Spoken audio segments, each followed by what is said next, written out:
जय गुरु जी, शुक्राना गुरु जी। आज हम दिव्य आबा का चैप्टर 90 पढ़ने जा रहे हैं। चित्र से उपचार। मेरे ससुर सेवानिवृत्त होने के पश्चात हरिद्वार में रहने लगे थे। वह मधुमेह से पीड़ित थे और उनके मधु की मात्रा कभी सीमा में नहीं रहती थी। यद्यपि उनके हृदय की चिकित्सा हो चुकी थी, फिर भी रोग बना हुआ था। उनका एक गुर्दा भी काम नहीं कर रहा था। एक दिन फोन आया कि वे गंभीर अवस्था में चिकित्सालय में हैं। मेरी पत्नी ने रोना शुरू कर दिया। अगले फोन के बाद आशा टूटने लगी। उनकी अवस्था और बिगड़ गई थी। मंगलवार का दिन था और हम गुरुजी के पास नहीं जा सकते थे। हमारा विश्वास समाप्त होने लगा। मैंने एक पुराने भक्त को फोन किया तो वह बोले कि गुरुजी को सबका ज्ञान है।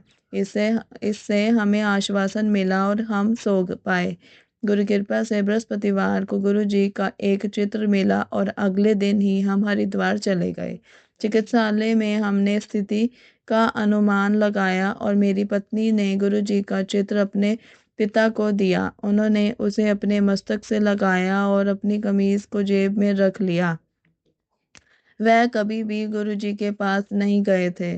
तुरंत ही गुरुजी की सुगंध उस कक्ष में फैल गई और हम सबको आभास हुआ कि भौतिक दूरियां होते हुए भी वह अपने भक्तों के समीप होते हैं। हम लौट आए और एक सप्ताह बीतने वाला था। चिकित्सक अब पक्षाघात का अनुमान लगा रहे थे। चमत्कारिक रूप से सीटी स्कैन भी स्पष्ट था। चिकित्सक अचंभे में थे और बृहस्पतिवार को उन्होंने निर्णय लिया कि उनको निकट देख रेख के लिए एक सप्ताह और वहां रखा जाएगा। उस समय तक कुछ भी हो सकता था। अगले दिन प्रातः मैं अपने कार्यालय में था। मेरी पत्नी ने फोन किया तो मेरे मन में पहला विचार आया कि बुजुर्गवार लुढ़क गए। मेरे हाथ कांप रहे थे और अपनी पत्नी की बात नहीं सुन पा रहा था।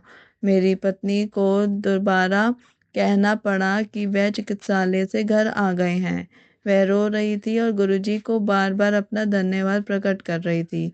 शाम को जब हम गुरुजी के पास गए तो उन्होंने कहा कि उसके पिता की स्थिति पहले से बहुत अच्छी है।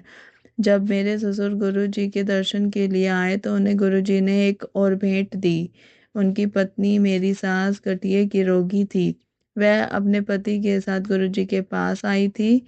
जब वह वापस हरिद्वार गई तो उन्हें आभास हुआ कि बिना हाथ में दर्द हुए वह अपने पोते के लिए स्वेटर बुन सकती थी। यह महिला, जिन्होंने अपनी समस्या के लिए गुरुजी से विनती भी नहीं करी थी, रोग से मुक्त हो गई थी। गुरुजी की ऐसी दया होती है। जय गुरु जी, शुक्राना गुरु जी। इसी के साथ दिव्य आबा का ये चैप्टर समाप्त होता है। कल हम दिव्य आबा में पढ़ेंगे मन और दृष्टि से सुदृढ़। जय गुरु जी, शुक्राना गुरु जी। मेरी वॉइस में अगर किसी को अच्छा लगे तो चैनल को शेयर, लाइक और सब्सक्राइब करना ना भूलें। ओम नमः शिवाय। शिव जी सदा सहाय। ओम नमः शिवाय। गुरु जी सदा सहाय।